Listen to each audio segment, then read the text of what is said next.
It was a bit daunting. The room and the hotel's exquisite, you know. There's a lot of pressure, and especially when you've got all your colleagues are a lot older than you, it's hard for them to take, you know, orders and direction from a kid. 4 salmon, 2 duck, 2 potatoes, 3 beef. But I think the best way to gain respect is showing what you can do. You know, once the guys have seen how I can run the brigade and the quality of the cuisine that we produce, age doesn't come into it.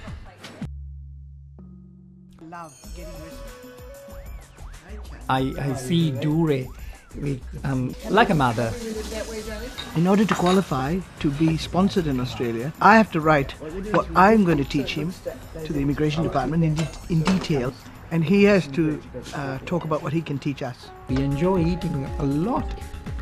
This is why I'm saying it's a very soul kind of a food, because it treats your body, it heals your body, and it gives that balance in life.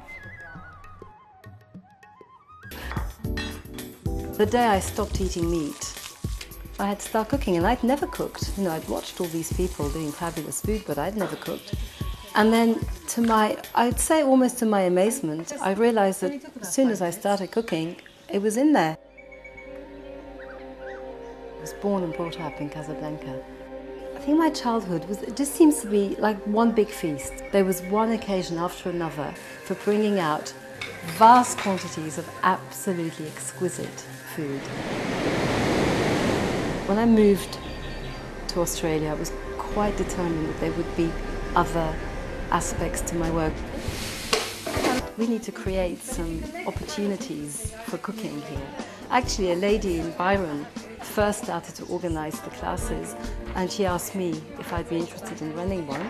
I said yes, and I think we advertised it as a spice class, and that had people that was it.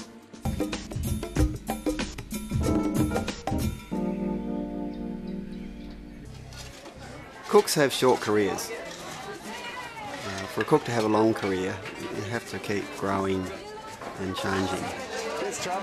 In my last days in fashionable dining or a la carte dining, people were coming into the kitchen and wanting to see or be part of it, to interact. So it was important to have a place where people felt part of what we were trying to achieve. It opens formally 1 day a week to the public. That way we gather them all up and we have one good busy night. And we've got a lot of energy to throw into that night too, because we've had a little bit of a build-up during the week. What I wanted to achieve here is a continuation of my life as a cook. So I had to simplify it, make it less demanding on myself and my family. The very, very long days of a la carte, day after day after day, had to go. The oven sets the pace for everything. We bow down to it. It links us to the rhythm of the day. It links us to the past, to the history of food itself, to the development of all of the culinary arts that we know. The oven has been there for all of that. A lot of men come up to me with great interest about, how do you make this oven? And in response to that, I wrote a little book that talks about our experience with building and using the oven. Since I wrote the book, I've had a lot of father and son teams come to talk to me about their building project. And I've realised that the oven in a way is linking these two traditions. The older tradition of self-reliance, dealing with complexity, building objects, Dad's really interested in. The new tradition of cookery, interacting with family and friends, doing a bit of living, appeals to the son. So we seem to have one foot in the two traditions. The most wonderful part is bringing them together.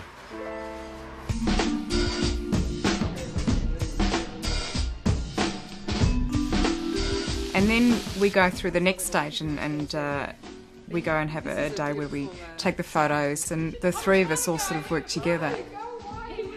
I just use natural light for a lot of this because it's really flattering for the food. It's just a really broad light source. From my perspective, I'm always thinking about the food and the flavour, but It's just got to be photographed. So I always want to make it taste great. And Caroline's thinking about how it looks. And Marina's thinking about the light and how it's going to look and work on, you know, the newsprint photographs. As a chef, you cook food and they eat it and that's it. And that's nice. But I think what's nicer for me is when people take the recipes away and they bring it into their own home. And that's great because cooking at home, it's a wonderful thing. Okay, you've got 6 oysters, table P1. My goal in becoming a chef was to have a small, really fine little restaurant of this type of formality because it's something that I've always been comfortable cooking in. I'm fascinated by what you can do by manipulating ingredients, by the process of alchemy in putting ingredients together.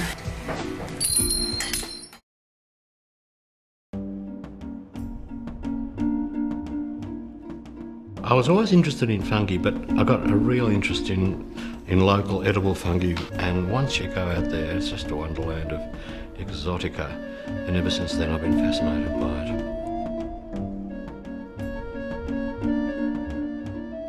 Some of the most deadly, dangerous, really bad news fungi look really innocent. Here we've got a very dangerous mushroom called the fly agaric. And right next to it here is we have a most beautiful edible slippery jack. Beautiful mushroom. It's related to the porcini mushroom. Incredibly delicious. Probably 6 varieties and only 6 that I would pick and use. We've got Lactarius deliciosa. This is what's commonly called a pine mushroom. A wonderful eating species. It's only a couple of months of the year that I turn into a screaming loony to do with mushrooms. But, you know, it's fantastic. You go out there and what can be nicer than wandering around looking at what's under your feet?